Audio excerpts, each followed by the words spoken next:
السلام علیکم ورحمۃ اللہ وبرکاتہ۔ Welcome to Islamic minutes. آج کا موضوع بہت اہم ہے، خاص طور پر ان لوگوں کے لیے جو سرکاری دفاتر، تعلیمی اداروں یا ہسپتالوں میں کام کرتے ہیں، جہاں قومی لباس اور سفید کوٹ کی پابندی عام ہوتی ہے۔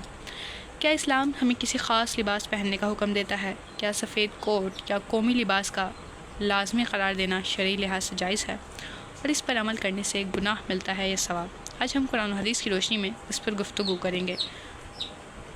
لباس کے حوالے سے اسلام کی تعلیمات بہت واضح اور جامع ہیں۔ اللہ تعالیٰ نے قرآن مجید میں ارشاد فرمایا، اے بنی آدم، ہم نے تم پر لباس اتارا تاکہ تمہاری شرمگاہوں کو ڈھانپیں، اور یہ زینت بھی ہے، اور تقویٰ کا لباس سب سے بہتر ہے۔ اس آیت سے واضح ہوتا ہے کہ لباس کا بنیادی مقصد ستر پوشی اور زینت ہے۔ اسلام میں لباس کے کچھ بنیادی اصول ہیں۔ سب سے پہلے ستر پوشی۔ جسم کے وہ حصے جنہیں چھپانا فرض ہے انہیں ڈھانپنا ضروری ہے۔ سادگی۔ لباس فخر، غرور یا ریاکاری کا ذریعہ نہ ہو۔ پاکیزگی، صاف ستھرا اور طہارت کے مطابق ہو۔ اسلام نے کسی خاص قومی لباس کو لازم نہیں کیا ہے، بلکہ اس میں وسعت رکھی ہے، جب تک کہ وہ اسلامی اصولوں کے مطابق ہو۔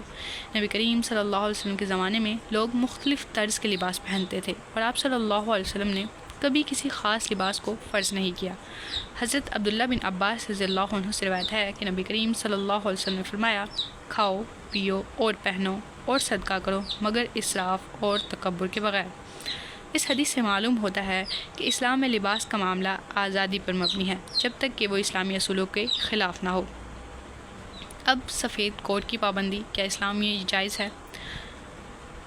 ہسپتالوں میں ڈاکٹرز اور نرسز کے لیے سفید کوٹ ایک پیشہ ورانہ علامت ہے۔ کچھ تعلیمی ادارے قومی لباس یا یونیفارم کو ڈسپلن اور یکسانیت کے لیے لازمی قرار دیتے ہیں۔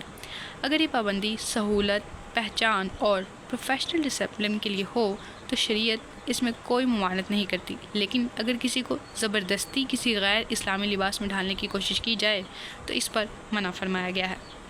نبی کریم صلی اللہ علیہ وسلم کا لباس زیادہ تر سادہ ہوتا تھا۔ حضرت عائشہ رضی اللہ عنہ فرماتی ہیں کہ نبی کریم صلی اللہ علیہ وسلم کا لباس زیادہ تر سادہ اور سفید ہوتا تھا۔ نبی کریم صلی اللہ علیہ وسلم نے فرمایا، سفید لباس پہنو کیونکہ یہ تمہاری بہترین لباس میں سے ایک ہے۔ اس حدیث سے معلوم ہوتا ہے کہ سفید لباس پسندیدہ ہے لیکن فرض نہیں ہے۔ کیا قومی لباس پہننا اسلامی نقطہ نظر سے ضروری ہے؟ قومی لباس ایک ثقافتی علامت ہے، لیکن یہ شرعی حکم نہیں ہے۔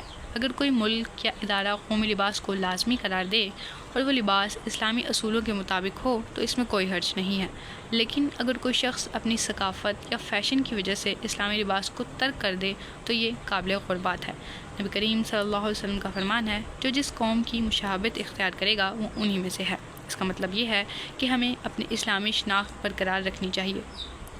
اسلام نے لباس کے معاملے میں وسعت رکھی ہے۔ سفید کوٹ یا قومی لباس پہننا اگر کسی جائز مقصد کے لیے ہو تو اس میں کوئی حرج نہیں ہے۔ کسی پر غیر اسلامی لباس زبردستی مسلط کرنا بالکل بھی درست نہیں۔